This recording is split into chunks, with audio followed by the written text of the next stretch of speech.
नमस्कार। आज हम आपको ऐसी शख्सियत से मिलवाने जा रहे हैं जो किसी परिचय का मोहताज नहीं है। कहते हैं कि जिस कौम का खून हमारी रगों में दौड़ता है, इसका असर कहीं ना कहीं देखने को ही मिलता है। और यदि बात करें हम राजपुताना की, राजपुताना वह कौम है जिसने न केवल देश की आजादी में अपना बलिदान दिया है, बल्कि समाज को एक नई दिशा देने का भी काम किया है। और यदि कोई हमारी संस्कृति पर चोट करे तो स्वाभाविक है कि वह खून खोल ही जाता है। और फिर शुरू हो जाती है बयानबाजी, जो कि चर्चा बन जाती है।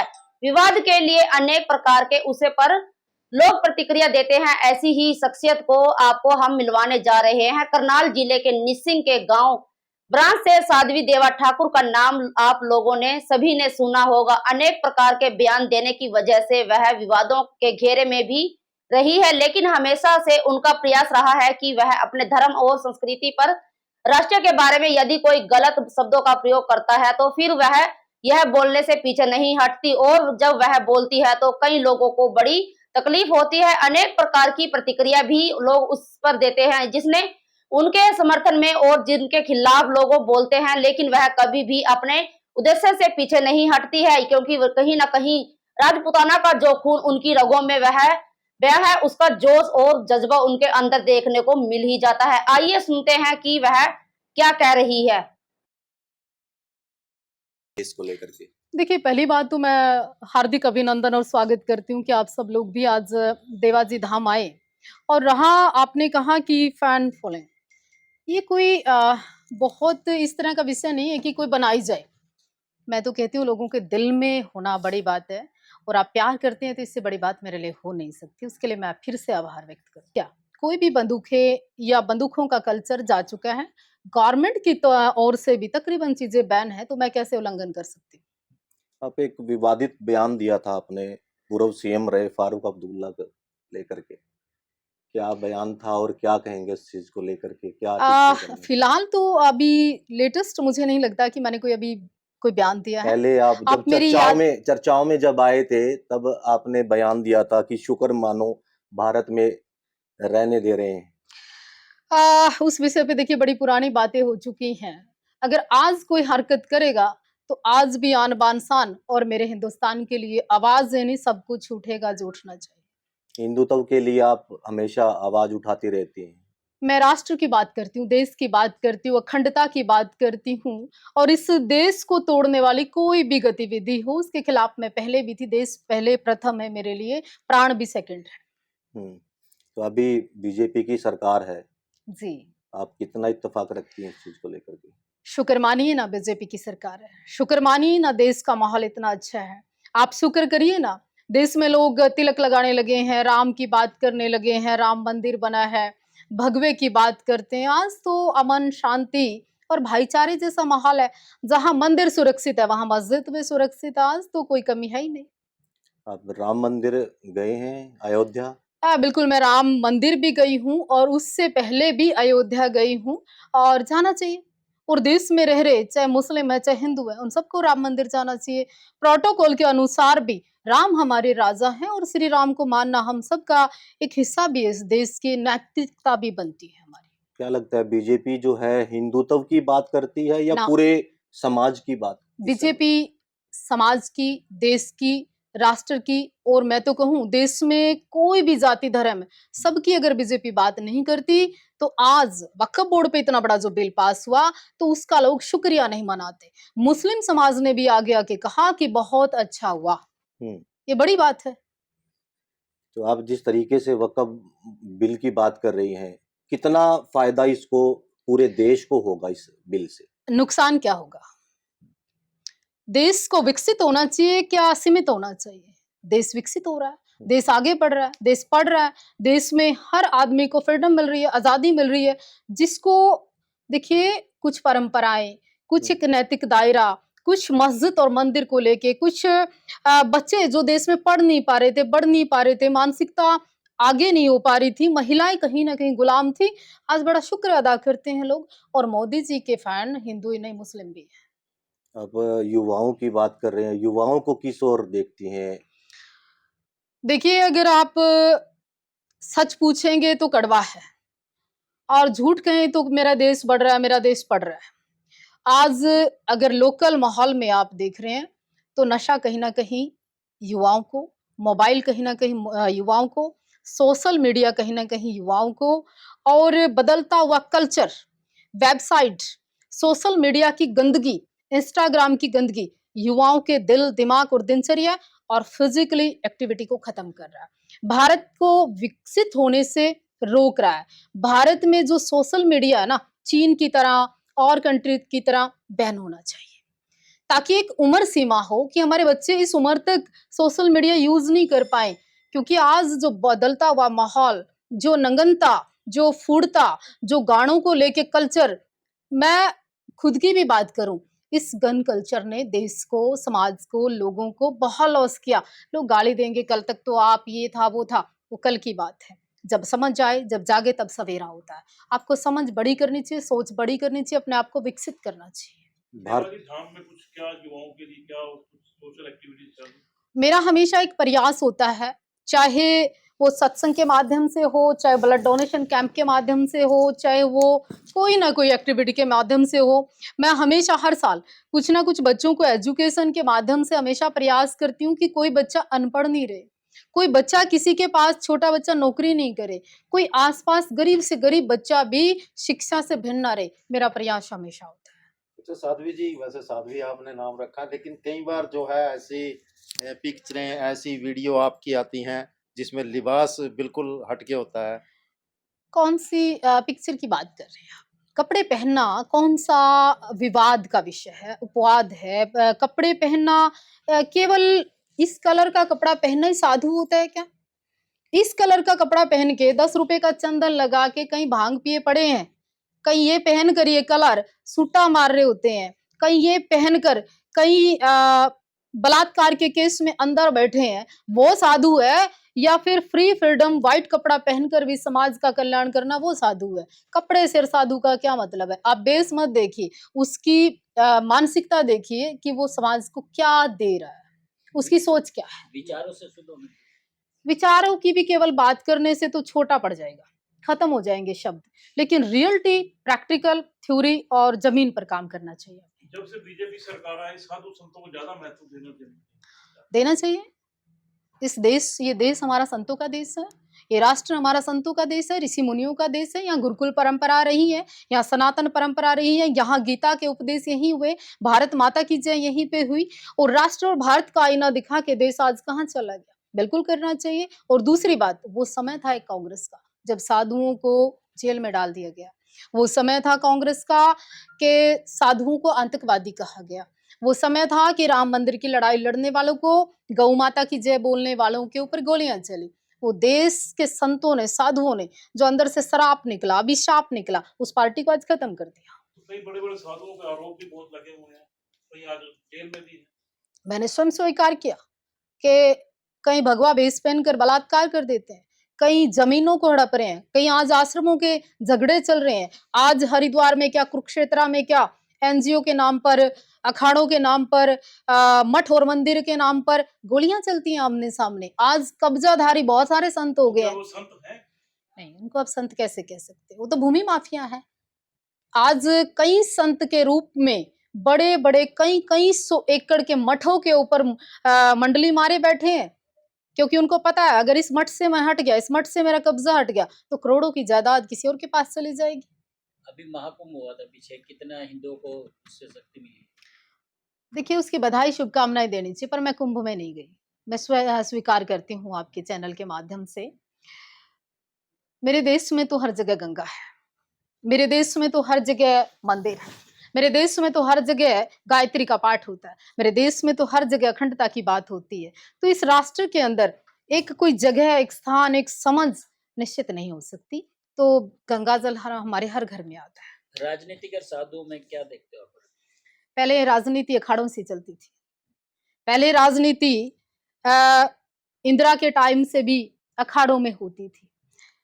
जो राजगुरु हैं, ऋषि हैं, संत हैं, वही तो आपको शिक्षा और दीक्षा देंगे कि आप समाज कल्याण कैसे करोगे। तो ये तो भिन्न कभी थे ही नहीं, आपने कब मान लिया? हाँ, इतना जरूर फर्क है, आज देश का प्रधानमंत्री संतों के चरणों में नमस्तक होता है। एक समय था कि देश के किसी भी प्रधानमंत्री, जो कई ऐसे रहे जिन्होंने बड़े बड़े साधुओं को नीचे बिठाने का काम कर दिया, बड़े बड़े संतों का अपमान कर दिया। जिसने भगवे का सम्मान किया वो तो आगे बढ़ा। गाय की बात करें, गाय के बारे में क्या विचार रखती है भाजपा सरकार की गाय ओर को से बचाने तो के काफी योग हैं। अच्छी बात है, पहल कर रही है, बहुत अच्छा काम कर रही है, पर गौशालाओं के अंदर रियलिटी क्या है? गौशालाओं के नाम पर पर्ची काटने से लेके धन इकट्ठा करने से लेके प्रैक्टिकल क्या है? अब कुछ लोग खिलाफ बोलेंगे, पर सत्य क्या है? वहां पर भी एक तरह का धन का जो भरमार मात्रा में इकट्ठा करना और धनी लोगों को ही मेंबर बनाना, धनी लोगों को ही इस तरह से करना, वहां पे भी एक ऐसे अजीबो गरीब किस्म की राजनीति होती है।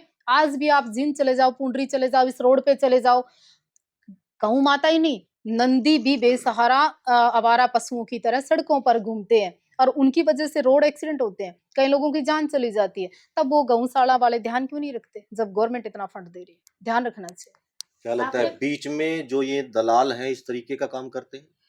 मैं किसी विशेष को दलाल नहीं कह सकती, पर गौशाला चलाने वाले ट्रस्टी, गौशाला में योगदान पाने वाले व्यक्ति, गौशाला की रसीद काटने वाले व्यक्ति, गौशाला के नाम पर नंदीग्राम के नाम से कथा और भागवत करके इकट्ठा पैसा करने वाले, एरिया से तूड़ी और अनाज इकट्ठा करने वाले व्यक्ति, ये भी देखें कि कोई गौ माता के रूप में, नंदी के रूप में कोई पशु आवारा तो नहीं घूम रहा है।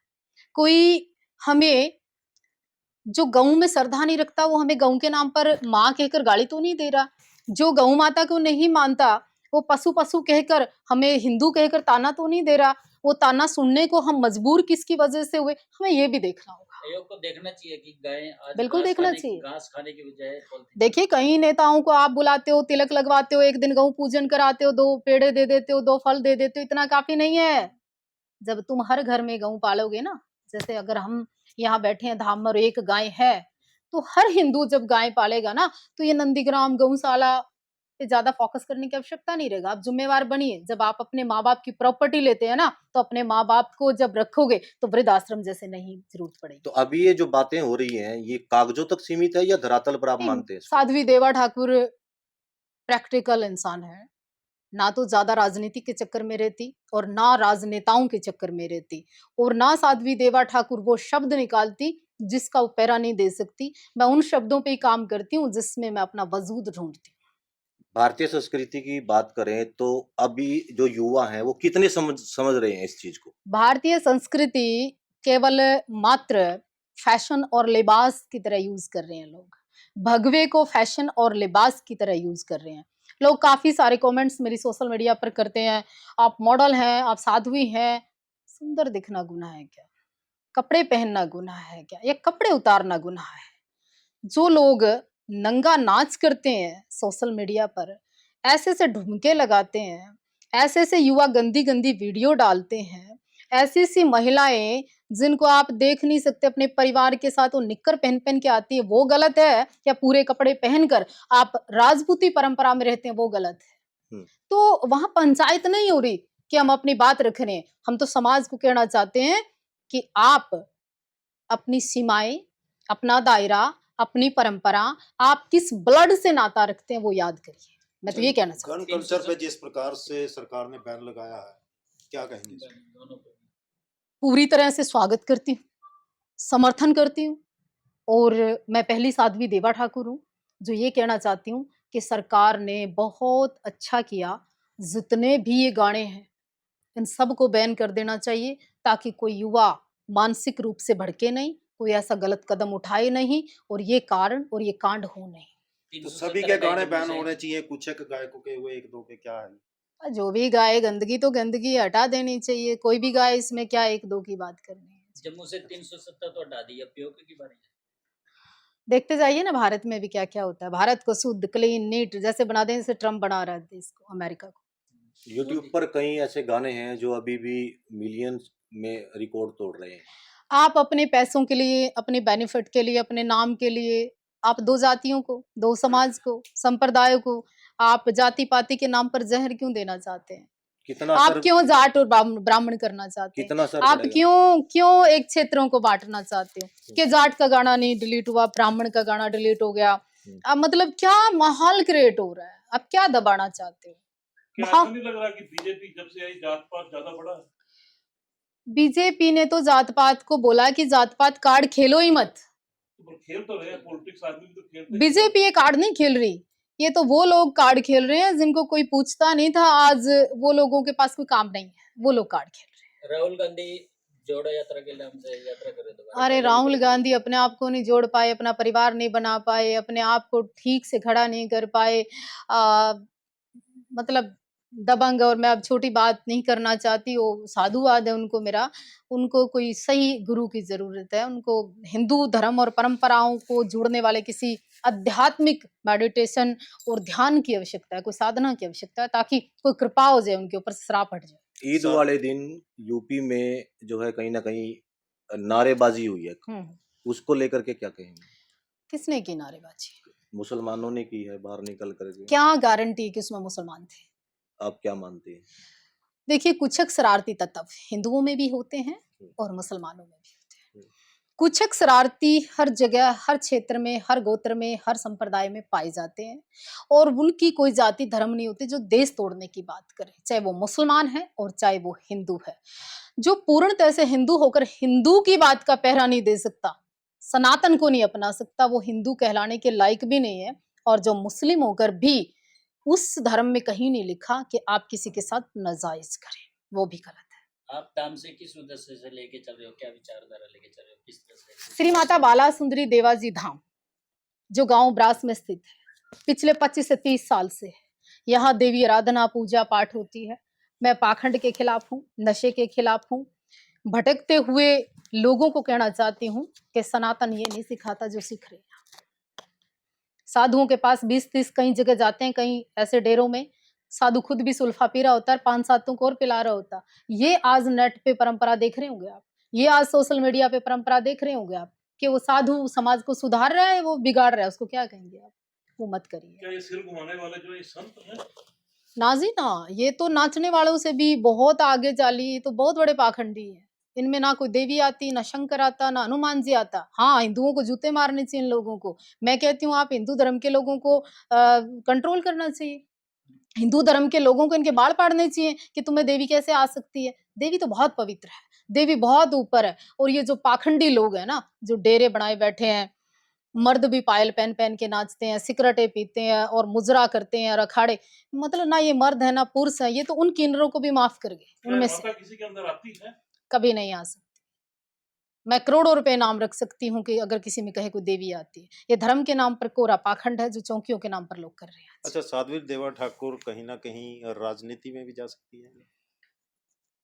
हाँ, ना चुनाव है अभी, और ना चुनाव की कोई प्रक्रिया है अभी, ना माहौल है अभी, ना तख्तोताज है सामने, ना टिकट की दौड़ है कहीं। लेकिन साध्वी देवा ठाकुर सच को सच कहने की हिम्मत पहले भी रखती थी, आज भी रखती है, और शक्त आविष्कार की जननी है, जरूरत पड़ी तो काम करेंगे। ये ये चला चर्चाएं चली थी कहीं ना कहीं राज्यसभा में भेजने की साध्वी देवा ठाकुर को। देखिए, चर्चाएं चलती हैं। जी। चर्चाएं इसलिए होती हैं कि वो चर्चाएं हैं, और मैंने कहा आवश्यकता आविष्कार की जननी है। समाज को लगेगा, लोगों को लगेगा, ईश्वर कृपा करेंगे, समाज के लिए राजनीति करना ही जरूरी नहीं है। सेवा करना चाहती हूँ, मैं करूंगी नहीं, अगर भेजते हैं तो जाएंगे? According to time situation. केंद्रीय मंत्री मनोहर लाल खट्टर भी आपसे काफी देर बातचीत करके गए। हाँ, स्वागत है उनका। देवाजी धाम में बहुत श्रद्धा है। हमने उनके लिए भविष्यवाणी की थी कि 2 लाख प्लस वोटों से आप जीतोगे। उस समय माहौल बहुत खराब था, संजय भाटिया के समय में यहाँ पे। तो यहाँ लोग बीजेपी के बिल्कुल अगेंस्ट थे। तो हमने 2 लाख प्लस वोटों की एक भविष्यवाणी की थी, वो राइट हुई। उसके पहले भी वो दर्शन करने आए, उसके बाद भी उन्होंने पुनः धन्यवाद किया हमारा। अब गुजरात में भी चुनाव होने जा रहे हैं, क्या कहेंगे? बीजेपी और बीजेपी। जाते जाते अपने दर्शकों को क्या कुछ संदेश देना चाहेंगे? देखिए, मैं एक बात तो आप लोगों से कहना चाहती हूँ, पिछले 2-3 साल से मैं मीडिया से बड़ी दूरी बना के रखती हूँ। उसका एक कारण है विवाद, उसका एक कारण है विवादों का चोली दामन का मेरा साथ। एक कारण है जब मैं बोलती हूँ तो वहाँ विवाद होना तय है मेरा। पर मैं एक बात जरूर कहना चाहती हूँ कि इन पाखंडियों को, इन नशेड़ियों को, इन आडंबरकर्ताओं को, इन डेरों पे कब्जा करने वाले भूमि माफियाओं को, बाबाओं को नहीं, अब संतों को पहचानने का काम करें युवा। और इन पाखंडियों से थोड़ा सा माताएं जो कहती हैं तुम्हारे पति को बस में कर देंगे, तुम्हारे बेटे को बस में कर देंगे, तुम्हारे साथ, ये सब पाखंड से दूर रहे। जय हिंद। Thank you.